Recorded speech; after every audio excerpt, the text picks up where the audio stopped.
วัสดีครับวันนี้ครับติงออฟซิมจะพามาดูเซตดริฟต์5 จอแล้วก็เป็นแบบประหยัดในที่สุดในเซต5 จอนะ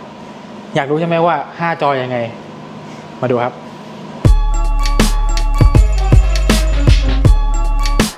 ก่อนจะไปดูเซต5 จอเนี่ยเรามาดูกันว่าเขาใช้อุปกรณ์อะไรบ้างอย่างแรกพวงมาลัยตัวพวงมาลัยเนี่ยบอกกันว่าลูกค้าเราเนี่ยเขาซื้อแยกนะก็คือซื้อแยกตัวหับแล้วก็ตัววิลลิมซึ่งวิลลิมเนี่ยเขาใช้เป็นตัว Symagic 330R เป็นตัววิลลิมเฉยๆแยกที่เป็นตัวหนังปกติไม่ใช่หนังกลับ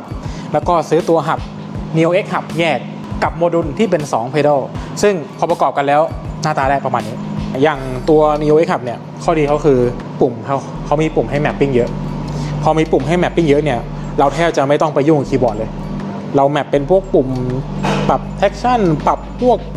ปัดน้ำฝนเงี้ยเปิดไฟเลี้ยวอย่างเงี้ยแล้วแต่เราจะตั้งให้เป็นแบบเปลี่ยนมุมกล้องเปลี่ยนอะไรก็แล้วแต่เราตั้งได้หมดเลยยิ่งปุ่มเยอะยิ่งดีสำหรับใครที่แบบขี้เกียจจะเอื้อมไปจับพวกคีย์บอร์ดเมาส์อะไรเงี้ยถือว่าตอบโจทย์สำหรับคนขี้เกียจลุก โอเคมาพูดถึงตัววิวเบรกันบ้างครับตัววิวเบรเนี่ยของลูกค้าเนี่ยใช้เป็นตัว Symagic Alpha Evo Series แล้วก็ใช้เป็นตัวสปอร์ตด้วยซึ่งตัวสปอร์ตถือว่าเป็นตัวเล็กที่สุดในซีรีส์ Evo แล้วก็ให้แรงทอร์กอยู่ที่ประมาณ9 นิวตันถือว่าโอเคแล้วสำหรับสายดริฟต์เพราะเซตเนี้ยเซตดริฟต์ใช่ไหมเลยเหมาะกับสายดริฟต์โอเคจุดเด่นของตัววิวเบรตัวเนี้ยดูตรงนี้อันดับแรกเลยนี่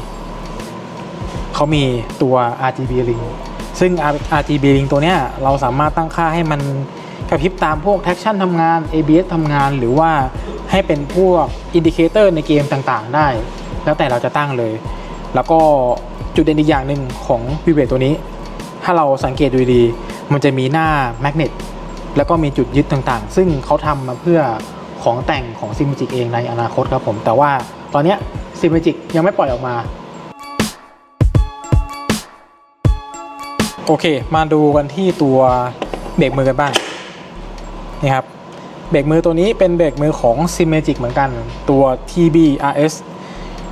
จุดเด่นของเบรกมือตัวนี้เขาจะเป็นระบบไฮดรอลิกผสมกับโหลดเซลล์ซึ่งจะให้น้ำหนักการดึงที่รู้สึกว่ามันจะไม่ใช่ลีเนียร์ตรงที่มันจะไม่รู้สึกแค่ว่าเป็นสปริงเฉยๆมันจะไม่แบบเข้าออกแต่มีไดนามิกตรงที่ไม่ได้มีความหนืดมันจะมีความเขาเรียกว่ากระชับนิดนึงซึ่งมันจะรีเลทกับรถจริงคล้ายกับรถดิฟจริงๆหน่อยแต่ก็จะไม่ได้แบบ1 ต่อ 1ขนาดนั้นแต่ว่าให้ฟิลที่ดีที่สุดแล้วนะตอนนี้นะสำหรับเบรกมือของ Sim Racing ของ Symagic ทำได้ดีมาก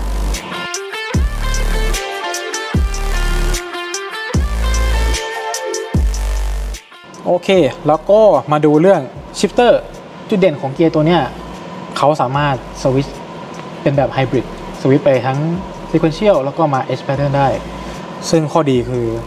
มันสะดวกครับแล้วก็เกียร์แน่นมากเข้าเกียร์แบบถือว่าแน่นอยู่นะ2 มา 3แล้ว4 5 6ใช่ไหมคือแบบมันถือว่าแน่นมืออยู่นะแล้วก็นี่ถ้าใครอยากจะสวิตช์เป็น Sequential เลยสามารถสวิตช์ได้เลยไม่ต้องลุกไปปรับไม่ต้องลุกไปไขให้มันแน่นขึ้นอะไรอย่างนี้เราแค่กดตรงปุ่มให้มันสวิตช์พาวิตมาปุ๊บสวิตช์แล้วง่ายๆเกียร์ตัวนี้ถือว่างานแน่นใช้ได้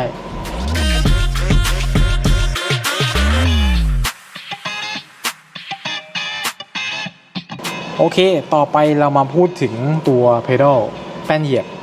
ซึ่งตัวเนี้ยตัว P เป็น P 1000แล้วก็เป็นแบบ invert ด้วยซึ่งข้อดีของตัวนี้คืออะไร angle ในการเหยียบเบรกในการเขาเรียกว่าในการเหวี่ยงของตัว pedal เนี่ยเหมือนองศารถจริงพอเหมือนองศารถจริงเนี่ยเวลาเราเหยียบเนี่ย feeling มันก็มาเต็มมันเหมือนรถจริงยิ่งขึ้นแล้วก็บวกกับใส่ของแต่งที่เป็นชุดแต่งไฮดรอลิกเนี่ยมันยิ่งอารมณ์แบบเหมือนเบรกรถแข่งจริงๆมันทำให้ feeling การเล่นเนี่ยมันอินมากขึ้นมันได้อารมณ์มากขึ้นมัน immersion มันมากขึ้นมันก็ทำให้เราสนุกกับมันมากขึ้นนะครับผม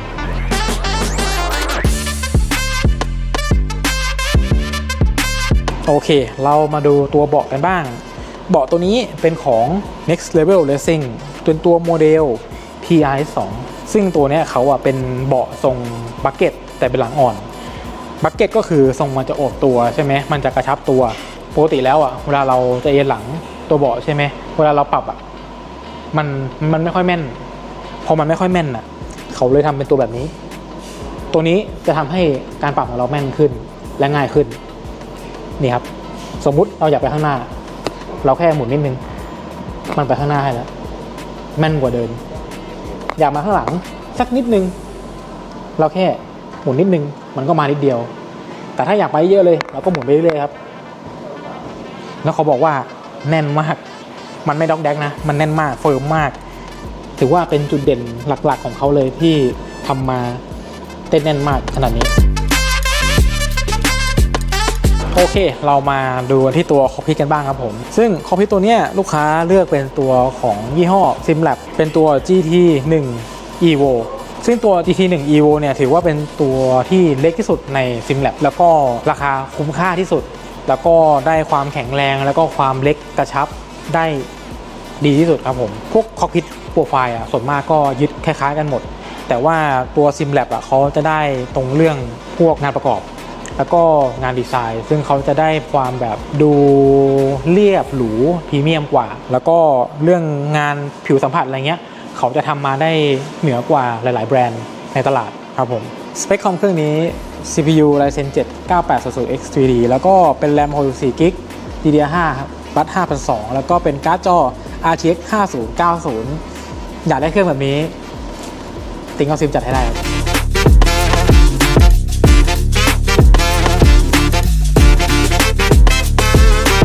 จอทั้งหมดจะเห็นว่าเป็นจอ4จอซ้ายกลางขวาแล้วก็ด้านบนแต่ว่าเราจะนับจอที่5ก็คือเป็นตัวจอแดชบอร์ดเพราะว่า1แดชบอร์ดนั้นก็เป็นจอต่อสาย HDMI 1 เส้นเราก็จะนับเป็น5จอเหมือนกันเป็นจอที่5นั่นเององศาของจอก็จะได้ประมาณนี้ครับจอซ้ายจอกลางจอขวาแล้วก็จอบนแล้วก็รวมแดชบอร์ดจอแดชบอร์ดเนี่ยก็จะเป็นอีก1จอเป็นจอที่5ซึ่งก็จะได้องศาประมาณนี้ครับก็จะได้เรื่องความ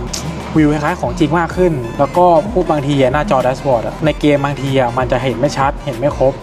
เพราะว่ามันโดนพวกพวงมาลัยหรือวิวเบรแต่บางทีมันจะบังใช่ไหมตัวจอแดชบอร์ดเนี่ยช่วยได้ให้องศาของเขาเรียกว่าระยะการมองเห็นมันใกล้ขึ้นตัวส่วนที่เป็นแดชบอร์ดพวกเกียร์อินดิเคเตอร์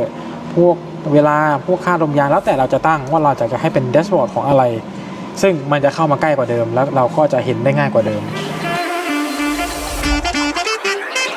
ถ้าพูดถึงภาพรวมของเซตเนี้ยผมว่าเซตเนี้ยประหยัดในที่มากในแบบที่แบบ full setup ขนาดนี้ได้5จอด้วยแล้วก็เป็นเซตแบบเซตดริฟต์มีทั้งชิปเตอร์แฮนด์เบรกแล้วก็มีทั้งเขาเรียกว่าแท่นวางคอมถือว่าครบมากในเซตนี้แล้วก็ได้เป็นขาจับจอของ SimLab เองซึ่งถ้าเป็นของค่ายอื่นบางทีเขาไม่มีนะถ้าอย่างของ SimLab เนี่ยเขามีตัวขาจับจอที่เป็นสแตนที่เป็นเมาส์กับคอกพิทเลยซึ่งก็ยิ่งได้ความเป็นประหยัดในที่มากขึ้นแล้วก็ได้ทรงได้ฟิตเมนท์ที่มันแบบพอดีมากขึ้นถือว่าจบสำหรับใครมองหาเซตที่มันอยากเป็นตัวจบแล้วก็อยากเป็นทั้งสายดริฟต์ทั้งสายเซอร์กิตแนะนำเซตนี้เลยคุ้มมากแล้วก็เจ็บมากเหมือนกัน